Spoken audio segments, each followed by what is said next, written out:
lipossolúveis, tá? Então, vou começar primeiro falando da vitamina K, tá? A vitamina K, ela está presente em alimentos, né? Em alguns vegetais, vocês estão vendo aqui a vitamina K1, que é a filoquinona, está presente no repolho, couve-flor, espinafre, gema de ovo, fígado, e a K2, né, que é produzida a partir de bactérias intestinais. Apesar da gente ter, assim, presente em vegetais, é uma vitamina lipossolúvel. Então, por ser uma vitamina lipossolúvel, você precisa, por exemplo, de um processo de emulsificação, tá? E da absorção dela a partir disso. Então, assim, a gente tem que fazer a digestão do alimento, mas como ela é lipossolúvel, você tem que liberar ela daquele alimento, e aí é importante você fazer o processo de emulsificação através dos sais biliares, né? Então, lembra aquela história da liberação de CCK, que estimula a produção de bile, e aí depois que você faz a digestão do alimento e libera a vitamina K, você consegue fazer essa absorção.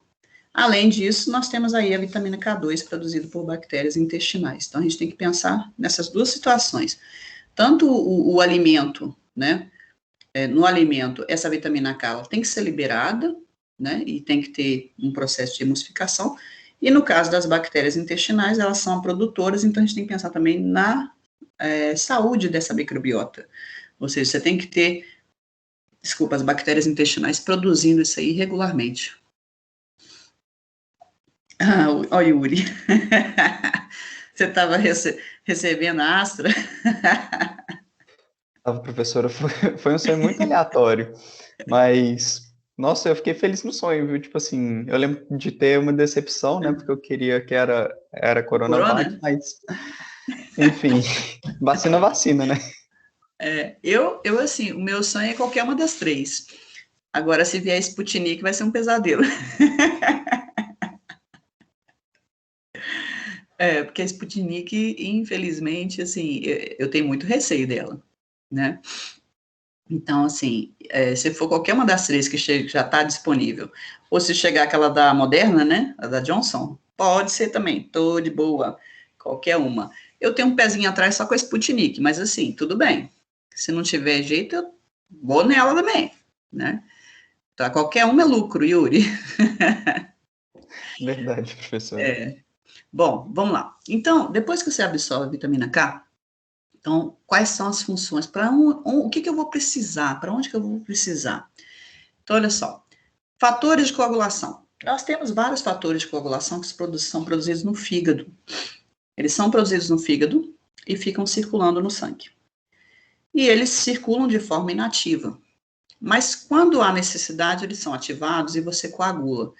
Então, se você tem fatores de coagulação na corrente sanguínea, se você tiver um rompimento de um vaso, você vai coagular e vai estancar a hemorragia. Só que para você ter essa coagulação, vários fatores, vocês estão vendo ali o fator 2, o 7, o 9 e o 10 são produzidos pelo fígado. Tem o 1 também, o 1 também é produzido pelo fígado, só que esses aqui são que são dependentes da vitamina K. Então, por exemplo, para a produção dos fatores, do fator 2, o 7, o 9 e o 10, você precisa da vitamina K. Sem a vitamina K como cofator na produção, você não produz fator de coagulação. E aí o que acontece? Se você não produz, você tem um risco grande de hemorragias, tá? Essa matéria aqui é a matéria da Fisiomédica 2, né? A questão do fator de coagulação, hemorragias, tromboses, né? Então, as vias de coagulação sanguínea, a gente vai estudar isso na Fisiomédica 2. Mas é importante a gente saber que eu preciso da vitamina K, tá? E o interessante, gente, é que assim, você tem lá no sangue os fatores, né? Que são, a gente pode falar assim, fatores pró-coagulantes, porque eles induzem uma coagulação. Mas nós temos no sangue também substâncias anticoagulantes. Então, você tem um equilíbrio entre as substâncias que são pró-coagulantes e aquelas substâncias que são anticoagulantes. Porque eu tenho que evitar hemorragia, mas eu também tenho que evitar trombose. E nós temos, por exemplo, estão vendo essas proteínas aí, C e S? Essas proteínas C e S são substâncias anticoagulantes presentes na corrente sanguínea que o fígado produz também. Então, na verdade, você tem no sangue as duas coisas. né? Porque se eu tivesse só fator coagulante, vamos supor, você teve uma lesão do endotélio lá por hipóxia. Você ia começar o processo de coagulação, ia dar uma trombose, sem necessidade, né, de coagulação.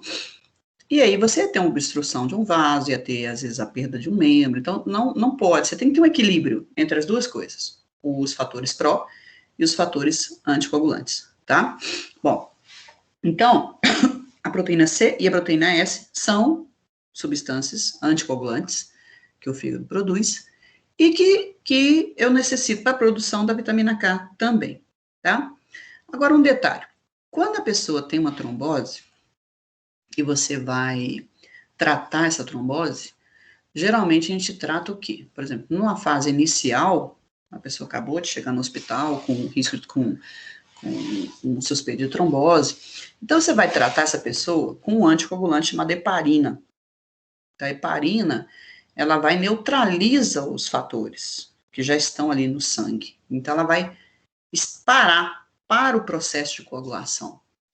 Agora, depois que o paciente já foi tratado inicialmente, você vai dar alta para o paciente, e ele vai continuar usando o anticoagulante em casa, então o anticoagulante que é usado em casa é chamado de varfarina. Estão vendo aí embaixo? A varfarina, né, ele na verdade é uma substância que ela é um análogo da vitamina K, ela parece com a vitamina K, e ela compete com a vitamina K. Então, quando a pessoa toma varfarina, o nome comercial da varfarina é Marevan, famosérrimo, tá? Como anticoagulante, Marevan, nome comercial da varfarina. Quando você dá alta para o paciente vai para casa, geralmente, quer dizer, prescreve-se um Marevan, né, porque é um anticoagulante mais barato. Existem outros, mas os outros são carérrimos, tá? Então, de uma forma geral, o paciente passa a usar o Marevan, e ele é um antagonista, quer dizer, tipo, ele é um análogo que compete com a vitamina K. Então, qual que vai ser o resultado disso? O paciente, ele vai para casa, vai utilizar esse anticoagulante, e aí você vai ter uma redução da produção desses fatores de coagulação aí. Então, o risco da pessoa ter uma nova trombose vai reduzir. Então, a pessoa vai utilizar isso por 8 meses, 1 ano, né? Tem pessoas que usam por mais tempo, aí depois você passa para outros medicamentos. Mas, de qualquer forma, só para vocês saberem que ele é um análogo, ele parece com a vitamina K e compete com a vitamina K. É até interessante quando a pessoa, esse medicamento aí, Marevan, quando a pessoa está utilizando, ele sofre uma série de interações medicamentosas. Ele é muito eficiente, né, em termos de anticoagulação, mas, assim, o risco de você ter uma interação dele com outros medicamentos e ele se tornar tóxico, tipo assim, você ter um excesso de efeito deles, é muito grande. Então, o paciente, quando ele faz uso Marevan, ele tem que ser avaliado, né, semanalmente, quinzenalmente, porque existe esse risco, ele não pode ficar usando qualquer medicamento, não. Quando a pessoa usa o excesso, ou quando ela toma um outro medicamento e o Marevan se torna fica uma dose tóxica, né? O tratamento desse paciente é justamente a administração de vitamina K. Então, quando o paciente chega no hospital, vamos supor, seu paciente, você prescreveu o Marevan, aí ele tá de boa, tá em casa, tomando remédio, só que ele tomou um anti-inflamatório, aí quando ele tomou o anti-inflamatório, deu uma interação medicamentosa, o Marevan ficou em excesso, ele começou a ter uma série de hematomas, sangramento, tudo que é lado. Então, existe o risco até de sangramento cerebral, né, nos vasos cerebrais. Aí ele vai para o hospital, quando chega lá, qual que é o tratamento? Claro, retira o Marevan, aí você entra com vitamina K. Porque aí, quando você entra com a vitamina K, ela vai, compete, aí inicia a produção de fator. Aí você faz a estabilização do paciente e dá alta de novo, né? De forma, mas ele continua usando a medicação, só não pode ficar tomando medicamento junto, tá? Bom, então é só o detalhe da varfarina que é importantíssimo para vocês, porque é um anticoagulante muito usado clinicamente. Vocês vão prescrever isso aí demais. Agora tem um detalhe aqui, olha só. Diga. Rapidinho, bom dia. Sim, bom dia. Eu fiquei em dúvida em relação a uma coisa. Uhum. Esses fatores de coagulação, anticoagulação, a vitamina K vai compor eles ou ela vai ajudar a ativar eles?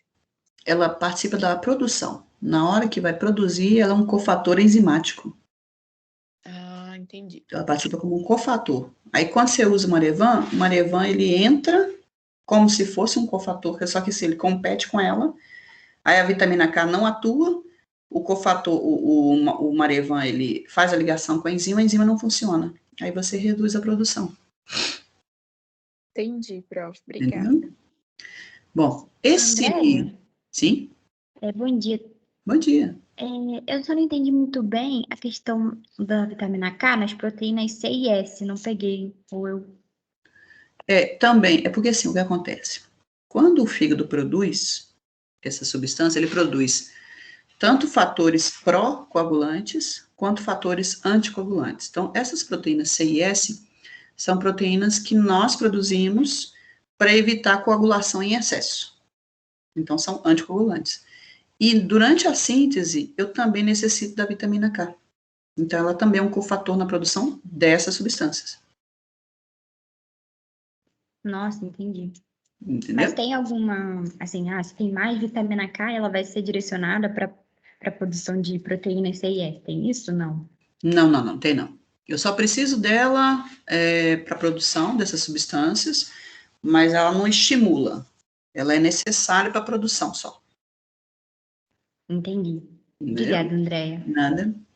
Bom, essa osteocalcina, gente, eu estou até procurando um artigo sobre ela, porque ela parece ser extremamente interessante, sabe?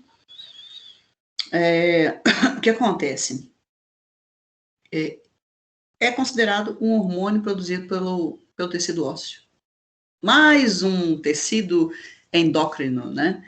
Então, assim, a osteocalcina, ela tem uma ação no tecido ósseo. Ela participa justamente da mineralização, ou seja, da deposição de sais no tecido ósseo. E, aparentemente, ela tem um efeito muito interessante na resistência à insulina, no diabetes mellitus. Então, eu estou buscando um artigo bom para a gente discutir um pouco sobre ela, porque eu achei ela muito interessante, tá? Então, ela é considerada um hormônio que é produzido pelo tecido ósseo, pelos osteoblastos, tá? Então, mais uma célula endócrina, parece atuar ela atua, né, no metabolismo de glicose, né, inclusive atua na resistência à insulina, isso que eu achei mais interessante, ela atuar na resistência à insulina, e para ela ser produzida pelo osteoblasto, eu tenho que ter vitamina K, tá? Então, assim, como é uma coisa muito nova, a gente não sabe ainda a repercussão da falta dela, tá? Porque a gente sabe, assim, que ela é necessária para a deposição do tecido ósseo. A falta dela já foi identificada, por exemplo, alterações do tecido ósseo. Agora, as alterações no metabolismo de glicose ainda é uma coisa muito nova, essa questão da resistência à insulina. Então, eu estou buscando um artigo para a gente discutir esse semestre ainda, mas assim, como tem muito artigo, e assim, eu estou querendo ver um que tenha umas informações mais recentes, que seja mais relevante. Assim que eu achar, vou passar para vocês para a gente discutir, porque, por exemplo, hoje nós finalizamos as vitaminas e a gente já vai começar a integração de metabolismo.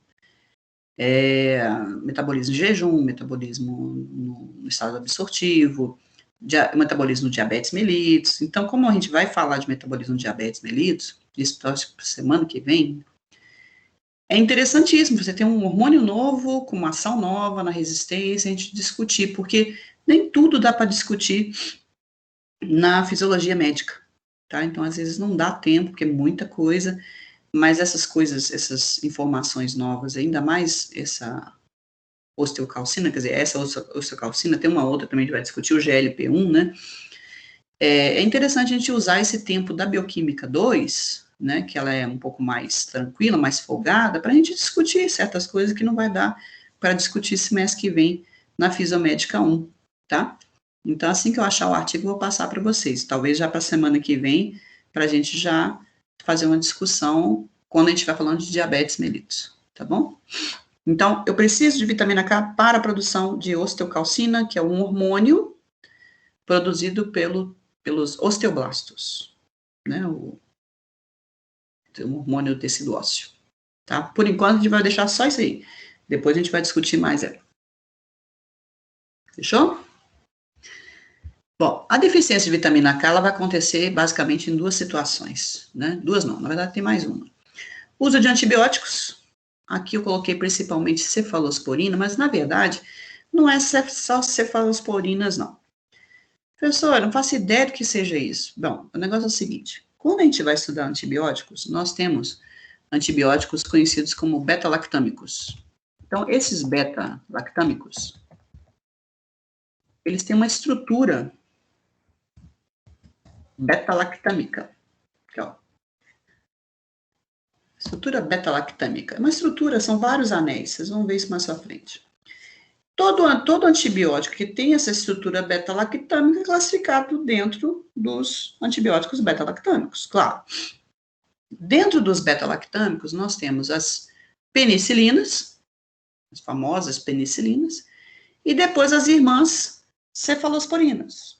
Então, nós temos tanto as penicilinas quanto os cefalosporinas. Então, por exemplo, quem já tomou amoxicilina, a amoxicilina é um tipo de penicilina, que é um antibiótico beta-lactâmico, tá? Quem já tomou cefalexina é um beta-lactâmico, cefalosporinas, é um tipo de cefalosporina. Então, nós temos, dentro da classe de beta-lactâmicos, né, de antibióticos beta-lactâmicos, nós temos, primeiro, as penicilinas, que são inúmeras, né? Por exemplo, bezetacil, que é a penicilina G, né, que o pessoal injeta até hoje. Amoxicilina, que é muito usada. Amoxicilina com clavulanato, muito usada, né? Então, são todas penicilinas beta-lactâmicas. Aí, depois vem o grupo das cefalosporinas, que é uma segunda subclasse de beta-lactâmicos, né? Que tem uma estrutura também semelhante. Bom, a questão é a seguinte, esses antibióticos beta-lactâmicos, eles costumam alterar muito a microbiota, eles destroem muito a microbiota. Então, quando você faz uso do antibiótico, depois de uns 3 dias, já dá uma destruição boa dessas bactérias intestinais. E aí, quando você destrói as bactérias intestinais, você pode ter, além de deficiências de vitaminas, então nós temos deficiência de vitamina K, deficiência de vitaminas do complexo B, depois eu tenho até que estou tentando achar um artigo que fale quais são as vitaminas do complexo B que são mais alteradas quando você destrói a microbiota, que eu sei que são várias, mas a vitamina K é uma lipossolúvel que é alterada justamente por causa da K2 aqui, tá vendo? No início a gente falou da K2, né? Olha lá. Que é produzido pelas bactérias intestinais. Então, quando você destrói essas bactérias, você tem esse risco. Nem todos os antibióticos têm esse efeito, tá, gente?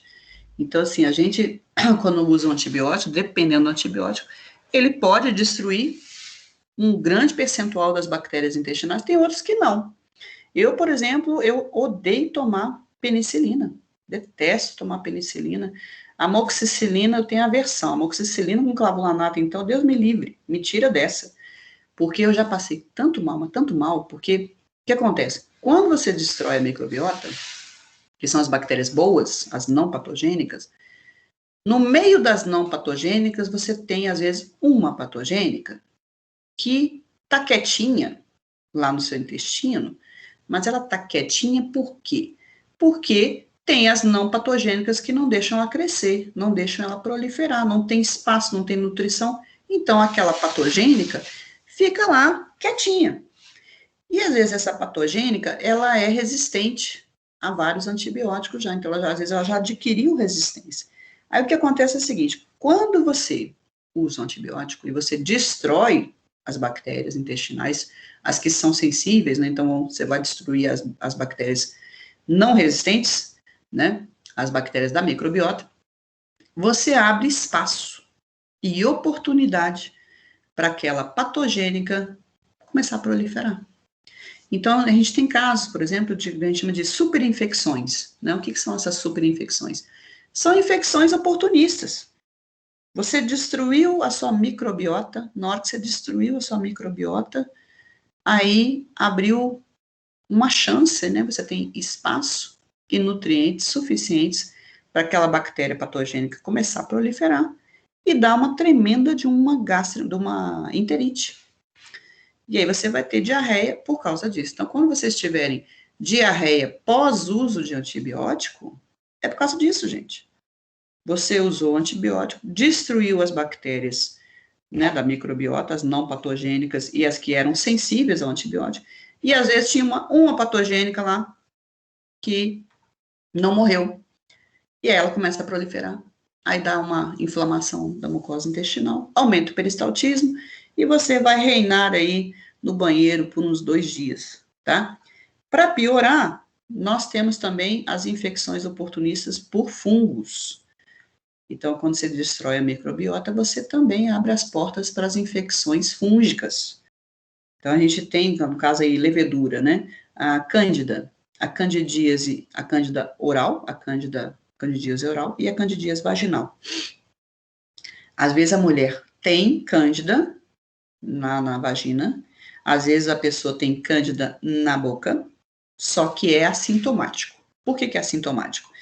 Apesar dela estar quietinha lá, ela está quietinha porque tem muita bactéria ali usando o espaço e usando os nutrientes para proliferar. Então não sobra para ela, ela fica quieta. A partir do momento que você destrói a microbiota da sua boca ou a microbiota da vagina, já era. Aí você abre espaço para essa levedura começar a proliferar. E aí você passa a ter candidíase oral, candidíase vaginal. Então, quando vocês virem, por exemplo, vamos supor que você prescreveu um antibiótico para uma criança. Aí, quando, passado aí 10 dias, a mãe retorna no posto, você olha, ele está reclamando que está doendo a boca, que tá tudo vermelho, e tem umas partes brancas, umas placas brancas. Quando você vai ver, é o famoso sapinho, né? A língua às vezes está esbranquiçada, aí você olha o palato, está todo esbranquiçado, a gengiva está toda inflamada. Isso geralmente é candidíase, gente, que é em função de você ter destruído a microbiota. Então a cândida proliferou. Aí no caso da mulher, por exemplo, ela começa a ter prurido, dor, ardor, né? Em função da cândida estar proliferando também lá na vagina. Então, a mulher passa muito mal, né? Então, eu particularmente detesto, não tomo amoxicilina e amoxicilina clavulanato, que é o clavulin, né? Em função disso. Cefalosporina eu já tomei até que não deu tanto, não, tá? Mas eu sou a favor dos antibióticos que a gente chama de quinolonas, que é a família do fluoxacin, norfloxacin, levofloxacin, gatifloxacin, moxifloxacin, eles não têm uma ação grande sobre microbiota. Então, assim, eu tomo, vamos supor, estou lá com uma sinusite, tomo um levofloxacin, fico de boa, gente. Minha microbiota fica preservada, né? Não tenho nenhuma infecção oportunista, eu acho ótimo, né? Só que nem sempre a gente tem chance de usar o que a gente quer, né?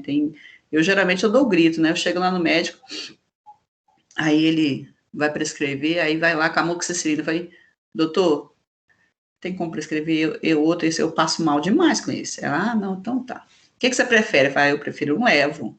Para mim, agora já é íntimo, é levo, né? Não é levo fluoxacina, não, é meu íntimo, levo. Né? Então, assim, muito bom, tá? Então, vou só comentando que tanto os antibióticos, que são as penicilinas, quanto as cefalosporinas, elas costumam destruir muito a microbiota. Então, nessa de destruir a microbiota e você não repor, você pode ter uma deficiência da vitamina K, e aí também deficiência no processo de coagulação sanguínea. A gente vê aqui também essa questão do recém-nascido, onde, na verdade, no recém-nascido há uma maior necessidade de vitamina K, né, em função de você ter pouca vitamina K no leite materno. E uma terceira possibilidade de deficiência seria com a deficiência de sais biliares. Aonde que eu vou ter deficiência de sais biliares, gente? Sais biliares são importantes para a emulsificação de gorduras. Mas em que patologias vocês veriam aí uma deficiência de sais biliares? Me fala.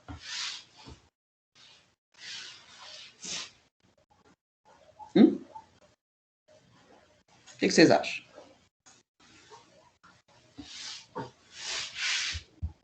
aquela questão do impedimento da ampola hepatopancreática? Uma obstrução da ampola hepatopancreática, Eu esqueci o nome da obstrução. um cálculo, uma litíase, poderia ser uma colelitíase, isso, colelitíase, cálculos na vesícula, né? Então, assim, cálculos na vesícula seria uma opção, você não teria a eliminação dos sais biliares no intestino, o processo de emulsificação de gorduras. Tá, mais uma, me dá mais uma opção aí para redução de sais biliares. Além dos cálculos.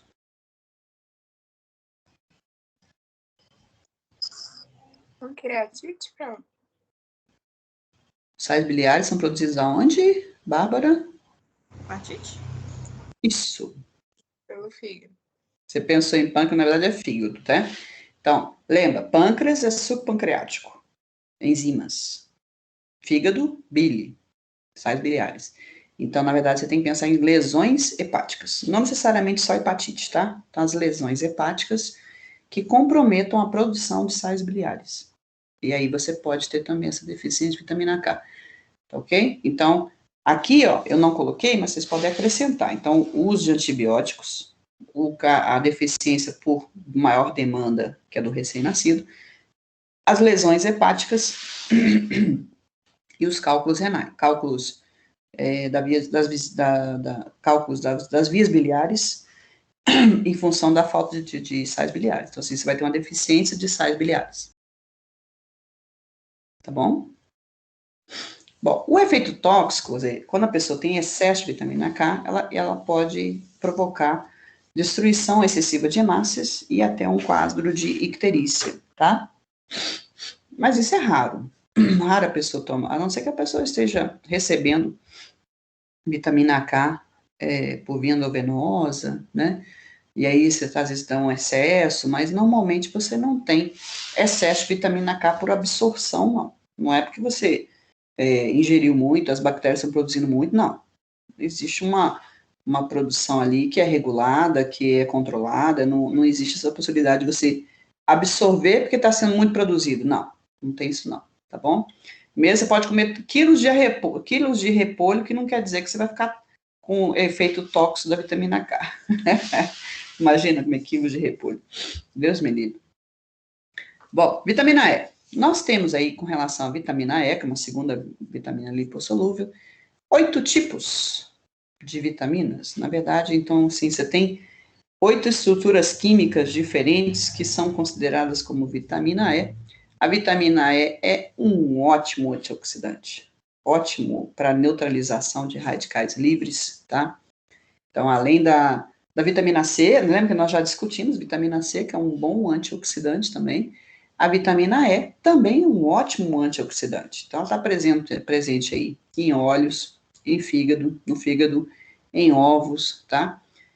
Não é comum a gente ter muita deficiência de vitamina E, não, tá? E ela é importante, como essa ação antioxidante aqui dela, né, de neutralização de radicais, aí, conforme ela neutraliza, ela previne a oxidação do LDL de ácidos graxos poliinsaturados. Então, essa prevenção evita lesões, evita o excesso desses ácidos graxos e do LDL, tá? Então, tem um efeito protetor para a formação, por exemplo, de placas. Então, é importante para a pessoa não ter essas oxidações do LDL, porque isso acaba, como é que fala? Predispondo a deposição na parede dos vasos sanguíneos. Então, é muito interessante esse efeito antioxidante da vitamina E, tá? Então, é um ótimo antioxidante, previne a oxidação de LDL e de ácidos graxos, e com isso previne também a formação de placas, né, de deposição desse colesterol, formação das placas nos vasos.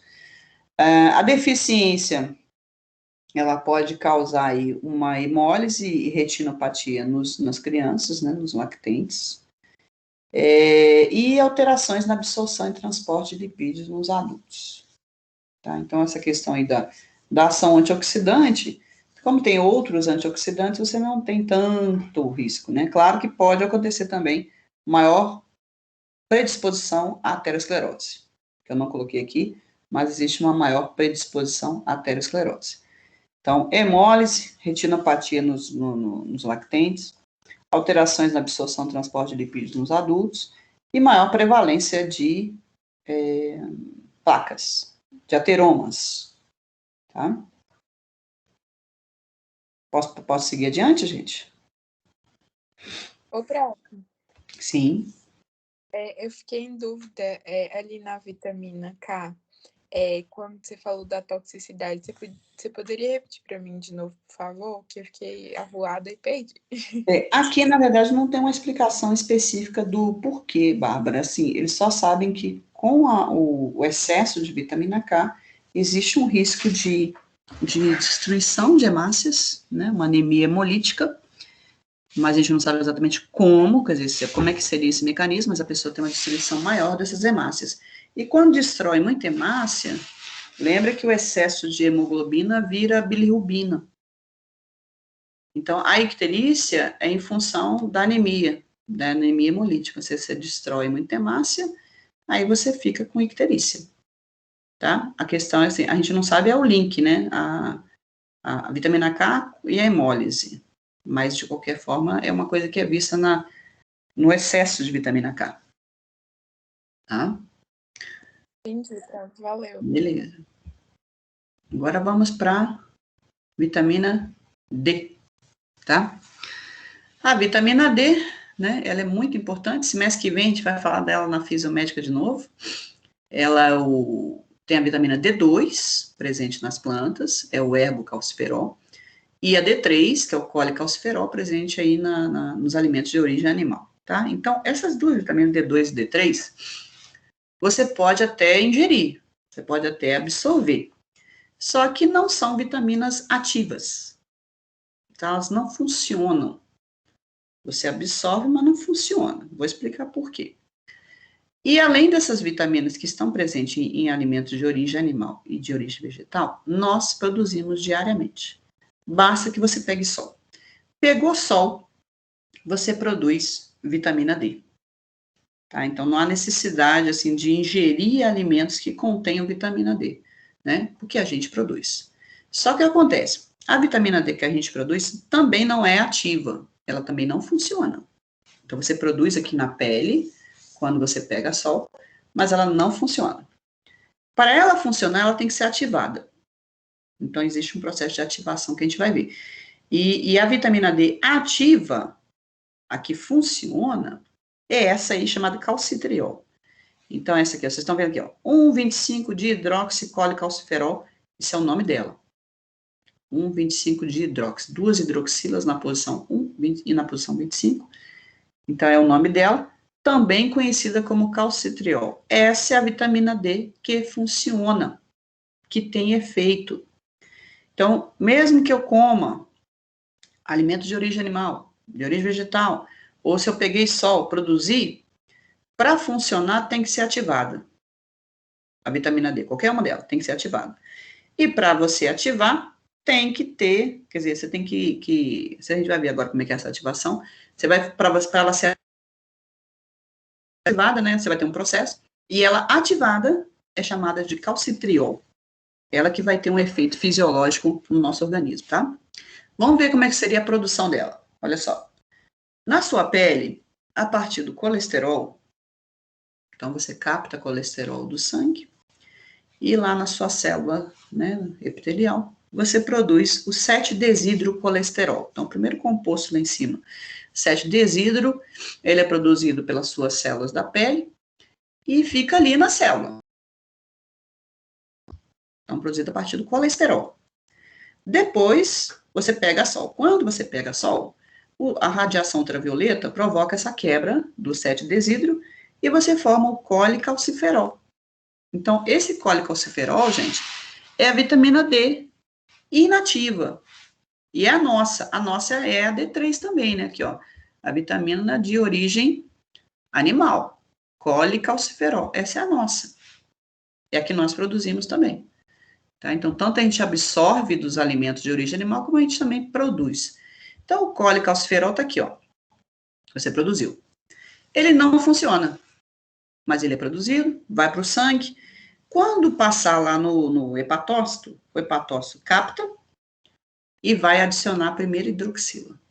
Aí você transforma o colecalciferol em 25-hidroxicole. Adicionou uma hidroxila na posição 25, mas não funciona ainda. Ainda não está funcionando. Aí, manda para o sangue, ela volta para o sangue.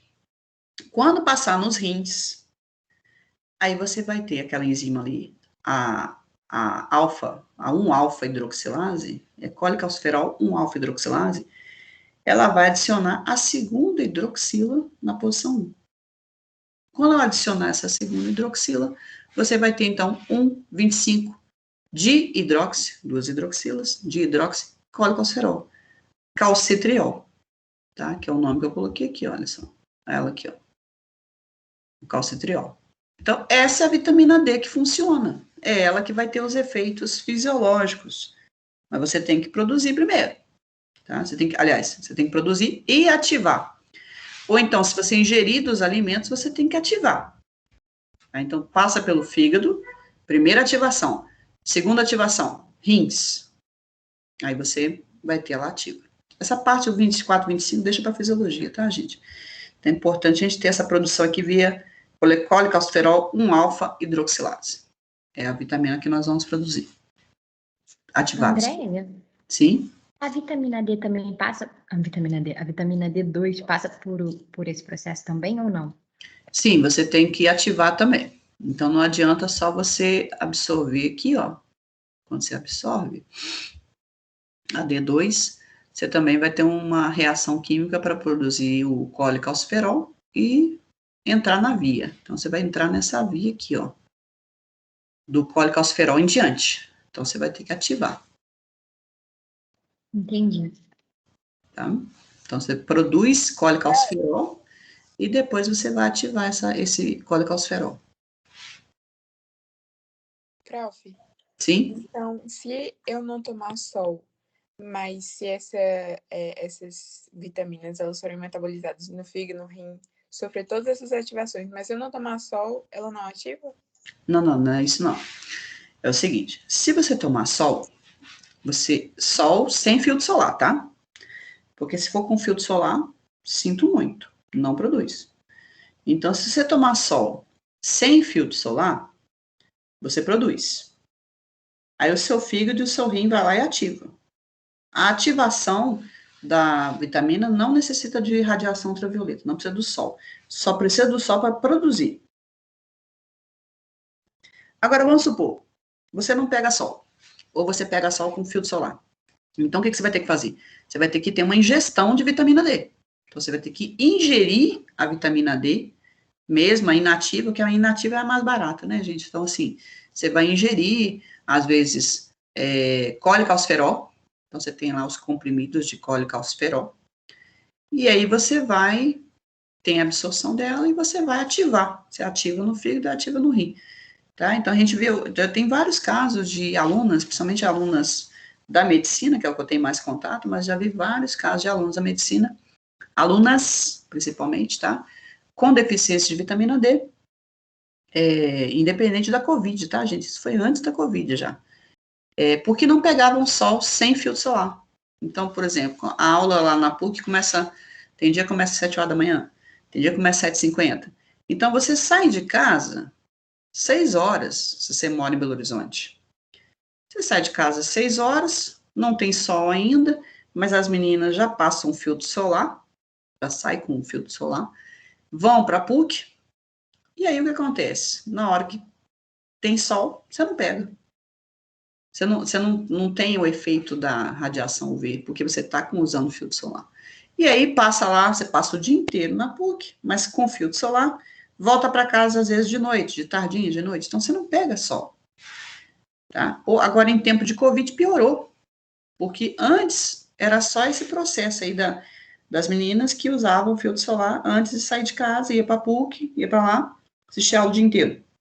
Agora ainda tem o problema da Covid, você está isolado em casa. Então, às vezes, você não sai para pegar um sol. E aí você não está produzindo. Então, essas pessoas que não estão produzindo porque não estão pegando sol, têm que ingerir, né? No caso, por exemplo, dos presos, né? O banho de sol que eles têm direito, né? É importante que eles tenham um banho de sol. Mas o governo não está assim preocupado com a saúde do preso, está preocupado com as despesas. Porque se ele, por acaso, não tem o banho de sol, e é obrigado, tá, gente? Eles têm que sair e têm que pegar sol. Se ele não tiver o banho de sol, ele não produz a vitamina D. Se ele não produz, ele não ativa. Se não tem vitamina D, ele não absorve cálcio. Esse vai ser o problema. Então, você pode tomar trocentos copos de leite, comer tomate à vontade, e você não vai absorver o cálcio dos alimentos. Esse que é o problema da vitamina D, tá? Então, aqui, ó, a vitamina D, ela, tá aqui, ó, aqui é a ativação, deixa eu só falar aqui do efeito dela, aqui, ó. Ela é uma das responsáveis pela manutenção de cálcio no organismo. E ela aumenta essa expressão aqui, ó, dessa substância chamada calbindina. O que é isso? Calbindina é uma proteína de superfície dos enterócitos que serve para absorver o cálcio. Sabe por quê, gente? Cálcio, Ca2+, é um íon bivalente. Ele é enorme. Então, assim, por ser um íon grande e ainda por cima com carga, ele não atravessa a bicamada de fosfolipídio. Não tem como, não passa. Você tem que ter uma proteína transportadora. Então, a proteína que transporta o cálcio, para você absorver o cálcio do leite que você tomou, do iogurte que você tomou, né, que mais? Do tomate que você comeu, né? Esse cálcio, ele é transportado pela calbindina, lá na superfície do enterócito, e aí você absorve o cálcio. Então, a vitamina D, ela aumenta a produção e expressão da calbindina, né, da proteína, na superfície do enterócito, da célula intestinal, para que você consiga absorver cálcio dos alimentos, tá? Esse é o efeito mais importante da vitamina D, tá? E ela, inclusive, gente, vitamina D, ela é considerada hormônio. Ela é considerada um dos nossos hormônios. Então, é uma vitamina, sim, mas é considerada um hormônio. Além desse efeito aí no intestino, para absorção de cálcio, ela promove uma reabsorção óssea, tá? Na verdade, não é reabsorção, não. Tá errado esse trem, gente. É deposição óssea. Isso tá errado. Isso aqui só acontece em excesso. Anota o certo. O certo é o seguinte. Em doses fisiológicas, em concentrações fisiológicas, a vitamina D promove deposição óssea. Então, assim, você vai formar o osso novo, né? Depositar sais de cálcio lá no tecido ósseo. Então, em concentrações fisiológicas, ela provoca a deposição óssea, formação de tecido ósseo.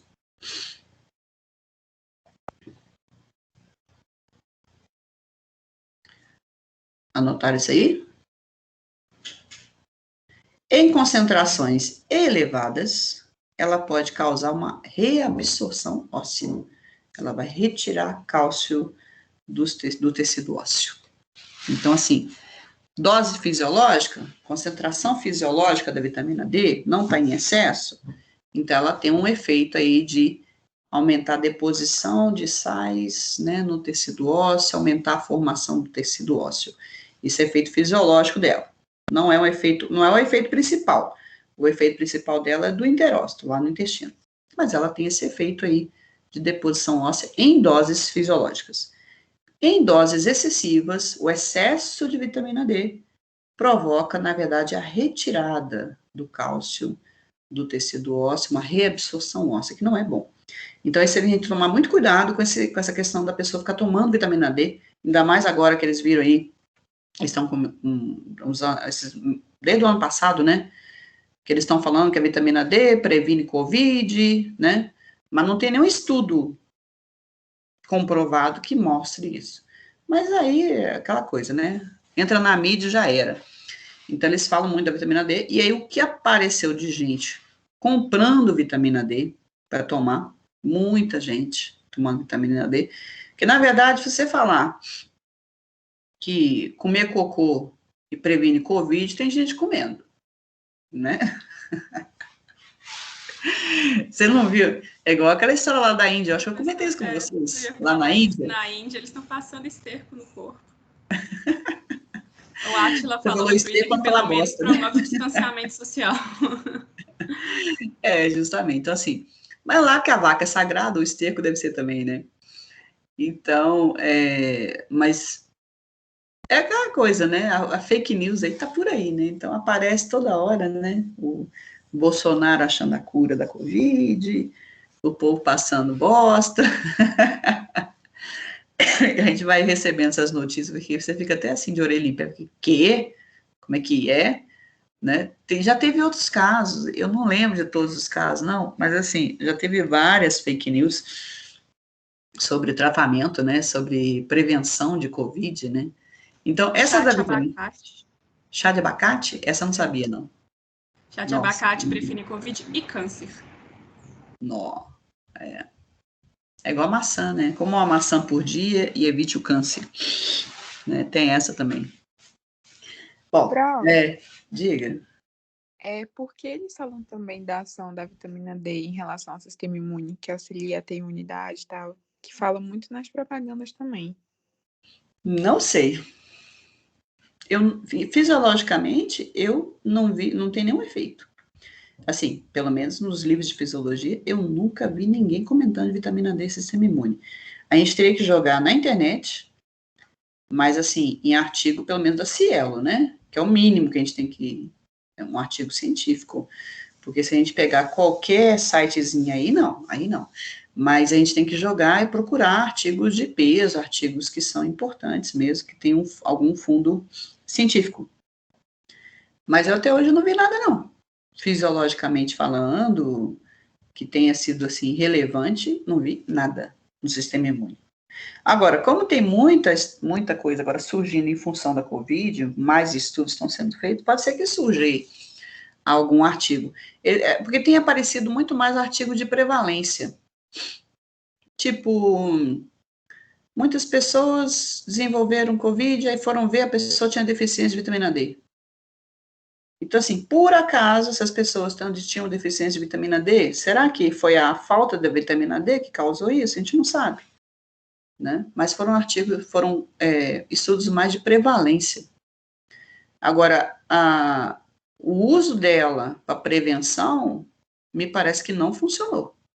Tipo, você usar a vitamina D, e aí o grupo que usou teve menor contaminação pelo Covid? Não teve nada que comprovasse a vitamina D. Mas, de qualquer forma, é um caso sempre a se avaliar, né? Sempre tem que ficar olhando aí os artigos, as pesquisas, para ver se alguém consegue provar alguma coisa, tá? Mas, de qualquer forma, se for isso, basta você pegar sol para evitar Covid, imagina, né? Então, se fosse assim, aqui no Brasil ninguém pegava, né? Para e pensa. As pessoas que ficam trabalhando de sol a sol aí, a quantidade, elas produzem muita vitamina D, gente, não precisa consumir. Você pega sol sem filtro solar, você produz muito, né? Você tem uma quantidade boa. Então, era para as pessoas, aqui no Brasil, grande parte das pessoas não pegarem Covid. Principalmente o trabalhador mais humilde, que fica debaixo de sol aí trabalhando, por exemplo, era para não pegar. E a gente não tem visto isso, não. O pessoal está pegando mesmo, independente. Se a pessoa trabalha no escritório, você trabalha na rua. Você pega sol, você não pega sol. Entendeu? Bom, anotaram essa história aí do nível fisiológico e do excesso, o excesso podendo desencadear essa reabsorção, tá? Isso não é muito explicado, mas tem esse efeito. Ela tem um leve efeito na reabsorção renal também, ela consegue reabsorver cálcio, né? Evitar que o cálcio saia na urina. Um efeito também fisiológico, tá? Agora, com relação à regulação dela, olha só. Andréia, Sim? Antes de você passar, você pode só repetir para mim essa questão da calbindina? Não sei se aparecer. Sim. Quando você tem vitamina D ativa, chegando lá nos enterócitos, essa vitamina D, ela vai estimular a produção e a expressão da calbindina, que é uma proteína da superfície dos enterócitos. E aí você expressa a calbindina e você consegue absorver cálcio dos alimentos, cálcio do intestino. Obrigada, Andréia. Entendeu? Bom, peraí, não, a regulação, olha aqui, essa enzima aqui, 25-hidroxicólicalciferol 1-alfa-hidroxilase, é a enzima da segunda ativação, é a que faz a adição da segunda hidroxila. A primeira hidroxila, ela no fígado, se adiciona no fígado, a segunda nos rins, né? Então, essa enzima, ela é ativada pelo hormônio PTH, olha lá, PTH, gente, hormônio da paratireoide, ou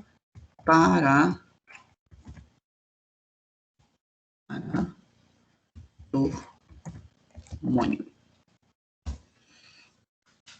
O hormônio da paratireoide. Lembra que aqui, ó, aqui tem a tireoide, né, no pescoço. E em cima da tireoide, você tem 2 paratireoides aqui e 2 paratireoides aqui. São 4 paratireoides, 4 glândulas. E elas produzem o PTH, que é o paratormônio, ou hormônio da paratireoide, que é o hormônio que controla os níveis de cálcio no plasma. A gente vai ver que, assim, ele é o chefão. A vitamina D, ela participa do controle de cálcio, mas quem manda no pedaço aí, quem que regula mesmo o nível de cálcio no seu sangue, é o PTH, o hormônio da paratireoide, que é assunto do semestre que vem. Tá? Então, essa enzima aí, ela é ativada pelo PTH. Então, o PTH, ele tem esse efeito de ativar a vitamina D. Depois vocês vão ver como é que libera o PTH. Tá vendo esse negócio de redução do cálcio sérico? É porque essa redução do cálcio sérico, do nível de cálcio no sangue, estimula a produção de PTH. Então, o estímulo para a liberação do PTH é esse nível baixo de cálcio. E o PTH, ele vai atuar tanto ativando a vitamina D, né? Aliás, ativando não, participando da ativação. Ele é necessário para estimular e para que a ativação aconteça. Então, essa enzima hidroxilase, ela que vai adicionar hidroxila na vitamina D. Mas para que ela adicione, tem que ter a presença do PTH estimulando. Prof, Sim? repete de novo, por favor, fiquei meio perdida. Então, ó, essa enzima que faz a segunda ativação, ela é ativada por quem? Quer dizer, como é que ela funciona? Tem 2 situações. Na presença do PTH, então sempre que o PTH está presente, você vai ativar essa enzima, que vai ativar a vitamina D, e quando os níveis de fosfato no sangue estiverem baixos, quando o nível de fosfato estiver baixo, você também ativa essa enzima. Então, essa enzima também é ativada. Isso na física vocês vão entender o porquê, tá? Mas aqui, o mais importante, vocês memorizaram o efeito do cálcio, tá? Do cálcio e PTH. Quando o nível de cálcio está baixo no sangue, esse nível baixo promove a secreção de PTH, tá? Paratormônio. E o paratormônio estimula a ativação da vitamina D. Porque se eu ativo a vitamina D, concordo que eu vou absorver cálcio do intestino? Então, para e pensa, olha, vê se o negócio não é para equilibrar. Meu nível de cálcio no sangue está baixo. Aí, em função de estar baixo, você secreta PTH. Aí o PTH, o hormônio, ele vai estimular a ativação da vitamina D. Aí a vitamina D promove a absorção de cálcio no intestino, para o nível de cálcio subir. Entenderam a história? Por que a gente fala que é para equilibrar, né? É fisiológico, é para equilibrar. Você tem pouco, você tem que aumentar. Vê se vocês conseguiram entender o raciocínio. Entendi, prof, valeu. Uhum. Bom, aqui eu já falei dos efeitos, né? A deficiência de vitamina D provoca, então, raquitismo, tá? A gente vai discutir aqui semestre que vem, questão de raquitismo e osteomalácia, tá? Por hora, você só coloca assim, raquitismo na criança e osteomalácia, você coloca assim, raquitismo no adulto, tá? Não vou entrar em detalhes, não. A gente deixa esses detalhes para fisiomédica 1, mas osteomalácia coloca entre parênteses assim, raquitismo do adulto, porque raquitismo pode acontecer tanto na criança quanto no adulto. Hoje a gente está vendo aí vários casos de deficiência de vitamina D em adultos, foi o que eu citei para vocês, da pessoa que não está pegando sol. Aí ela não produz a vitamina D, tá? Agora, além de você ter essa possibilidade aí de deficiência, porque a pessoa não está pegando sol, que outras patologias poderiam levar a uma deficiência dessa vitamina?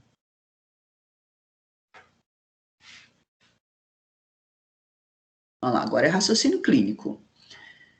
Eu sei que se a pessoa não pegar sol, ela não produz a vitamina D. Mas que outras situações patológicas, que outras doenças poderiam estar associadas a uma redução da vitamina D? Ou uma redução da atividade? Algum tipo de câncer de pele, talvez? Não, não. O raciocínio passa por aqui, ó.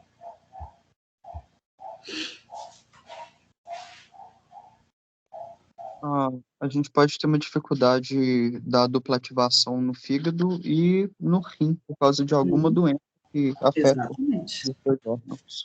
Então, vocês têm que pensar que a ativação da vitamina D é muito importante. Se eu tiver uma lesão hepática, uma insuficiência hepática, pode comprometer a ativação? Sim. Se eu tiver insuficiência renal, compromete? Sim. Tá? Então, nas duas situações, tanto insuficiência hepática quanto insuficiência renal, você pode ter uma dificuldade aí. Ih, gente, peraí.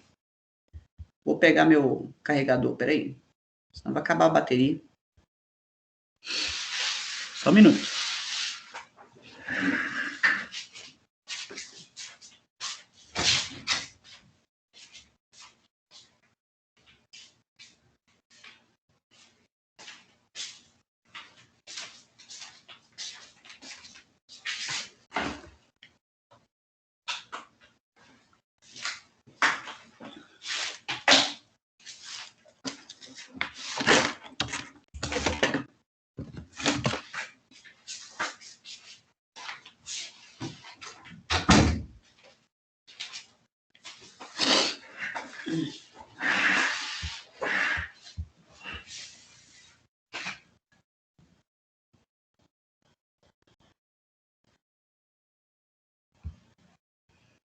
Deixa eu ver aqui.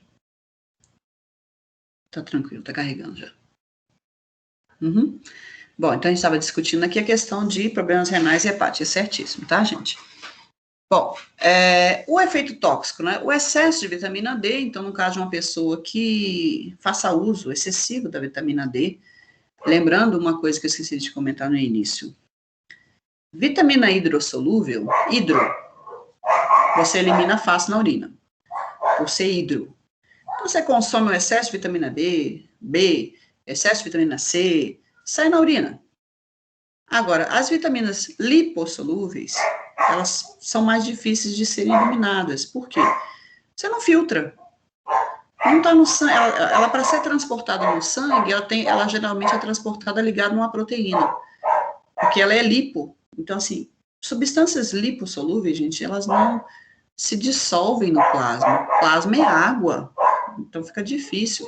Então, uma pessoa que tenha um excesso de vitamina D, um excesso de vitamina lipossolúvel, essa vitamina é de difícil eliminação e pode se tornar tóxica, né? Então, quando a gente vê assim, várias vitaminas lipossolúveis podem ter efeitos tóxicos, tá? Mas porque é de difícil eliminação.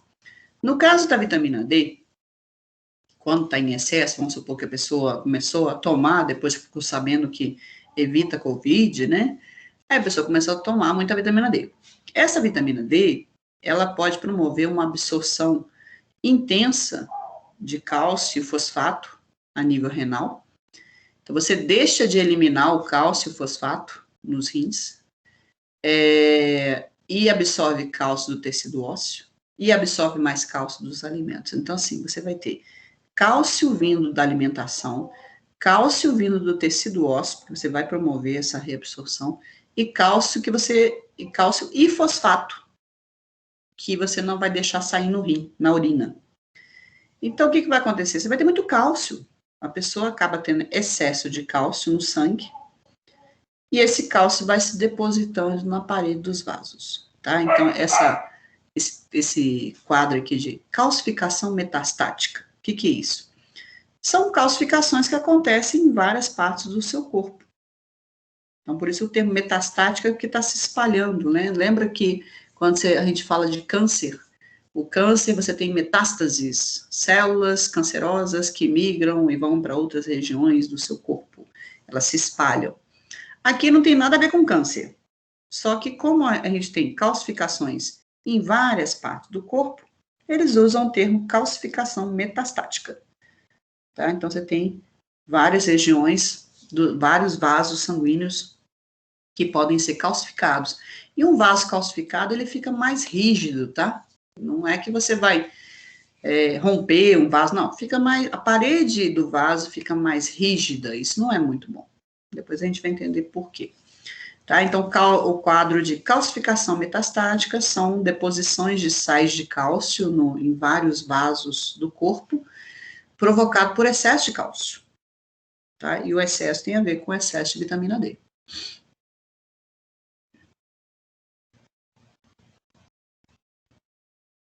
Sim? Sim, professora. Ok. Agora, para a gente finalizar, a última vitamina lipossolúvel, vitamina A. Tá? A vitamina A, famosérrima também, né? Mas, na verdade, nós temos vários tipos de vitamina A. A maioria das vitaminas A são lipossolúveis, mas nós temos uma hidrossolúvel muito interessante, que é o beta-caroteno. Então, o retinol, o retinal, o ácido retinóico são as vitaminas A lipossolúveis. As vitaminas derivadas do retinol, elas são lipossolúveis e têm funções importantíssimas. Mas o beta-caroteno, que está presente aí, por exemplo, na maçã, na cenoura, né? Nos legumes, na verdade, né? Que tem aquela cor mais alaranjada, avermelhada, tem muito beta-caroteno, que é uma vitamina muito interessante, porque ela é antioxidante, ótimo antioxidante. Então, além da C, além da E, né? O beta-caroteno, ele tem uma ação muito boa como antioxidante, para neutralização de radicais livres. Daí que vem aquela história lá do fake news aí, como a maçã evite o câncer, né? Não é tão simples assim, né? Porque você comeu maçã, que você ingeriu beta-caroteno, que você vai evitar o câncer? Não, não é tão... A coisa é um pouquinho mais complicada que isso. Mas, com certeza, gente, uma pessoa que tem uma boa ingestão de antioxidantes, o risco é menor, gente. Isso aí é uma questão de raciocínio.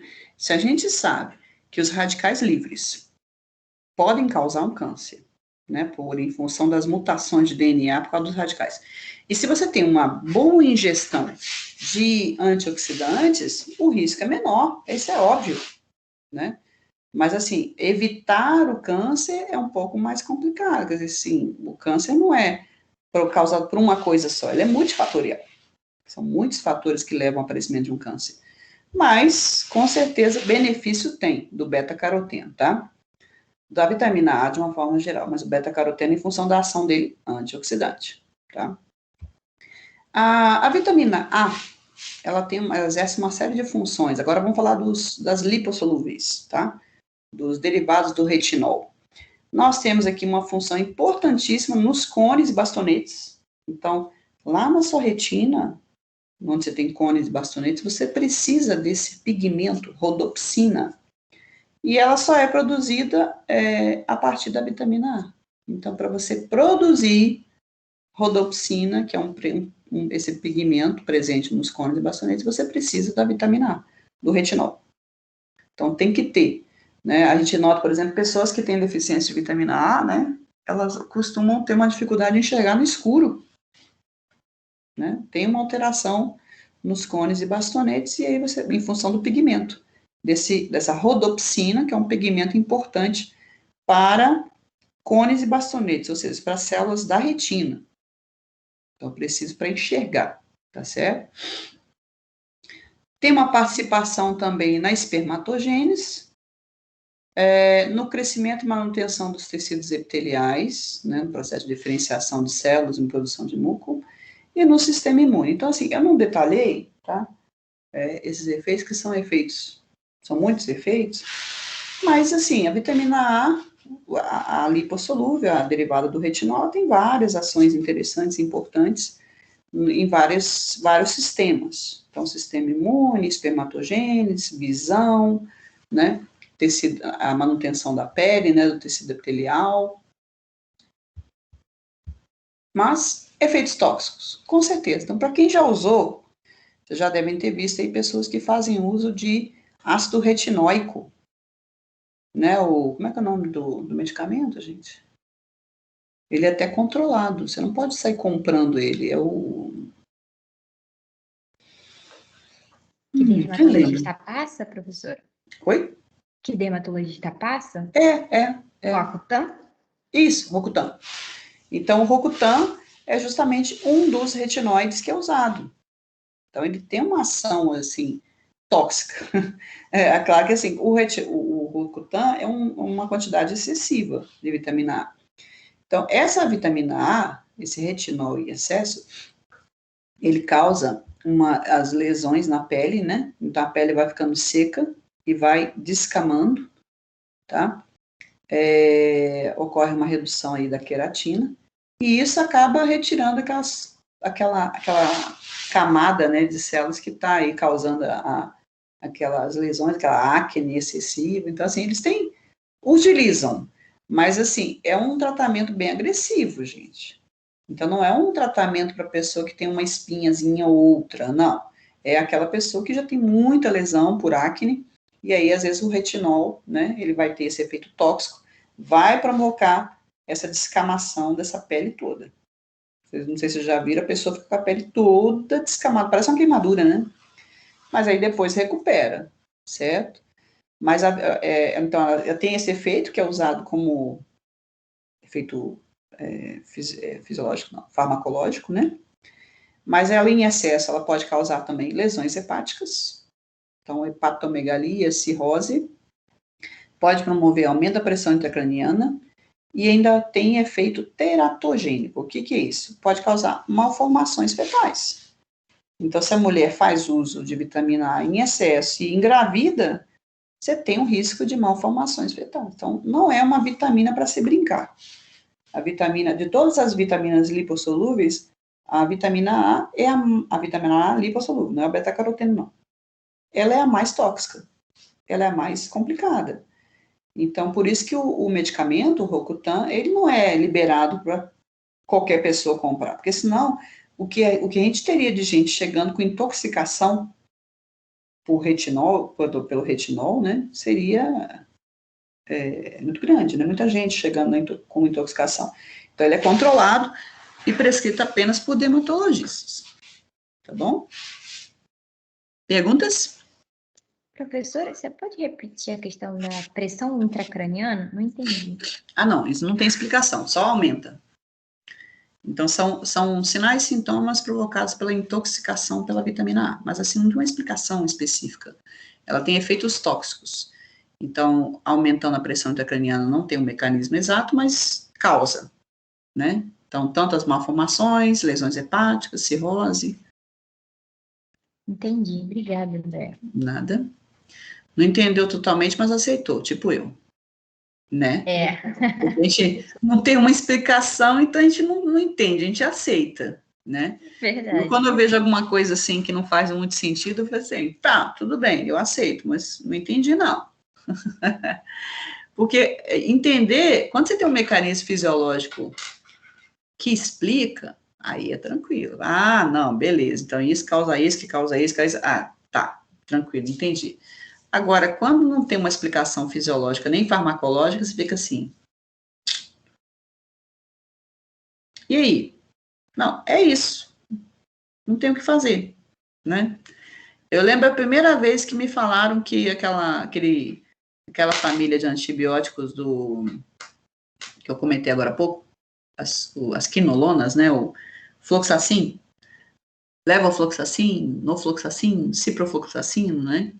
Quando eu vi que causava lesão de tendão de Aquiles, eu falei, o quê? Como é que é? Você toma um antibiótico que causa lesão, ruptura de tendão de Aquiles, estava escrito lá. O antibiótico pode causar ruptura de tendão de Aquiles. Eu falei, gente, mas um dos tendões mais fortes, o antibiótico pode causar lesão, né? Eu aceitei, mas falei, mas por quê? Aí agora que eles estão começando a explicar, parece que tem uma alteração no tecido conjuntivo, né? Que o antibiótico poderia causar uma alteração na formação do tecido conjuntivo, que poderia enfraquecer o tendão, mas é o poderia, porque não foi explicado ainda. Então a gente vai chegar lá. É um ótimo antibiótico, mas tem que tomar cuidado com ele, né? Eu falei bem dele. Diga. Quer dar um intervalinho pra gente, não? Depois, vou dar um intervalozão. Não, vou dar um intervalozão. Por isso que eu fui até aqui, ó. Olha só. Nós finalizamos as vitaminas hidrossolúveis, né? E aí, o que eu fiz? Eu coloquei agora, lá no Canvas, eu já tinha colocado para vocês um estudo dirigido, o 7, né? Deixa eu ver aqui. Que o 7 só tinha questões de vitaminas hidro.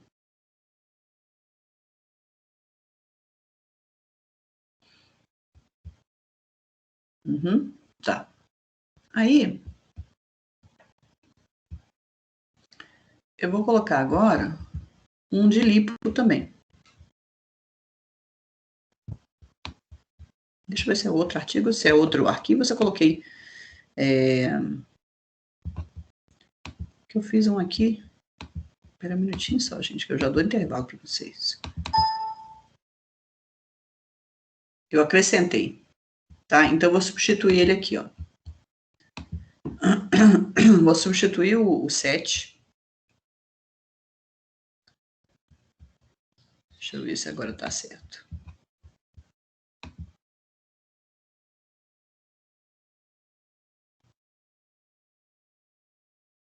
Isso.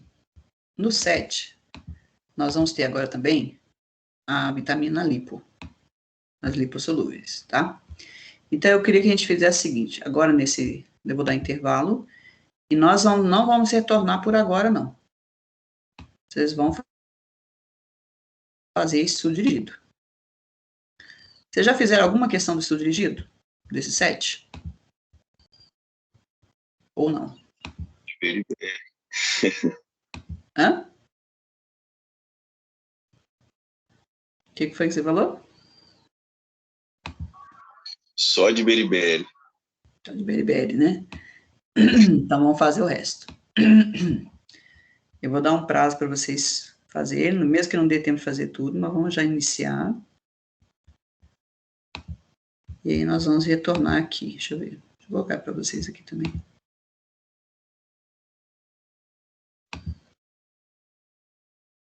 Aqui, ó.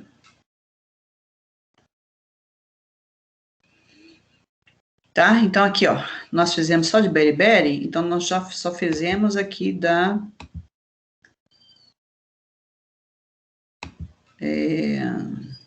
12, 13, 14, 15.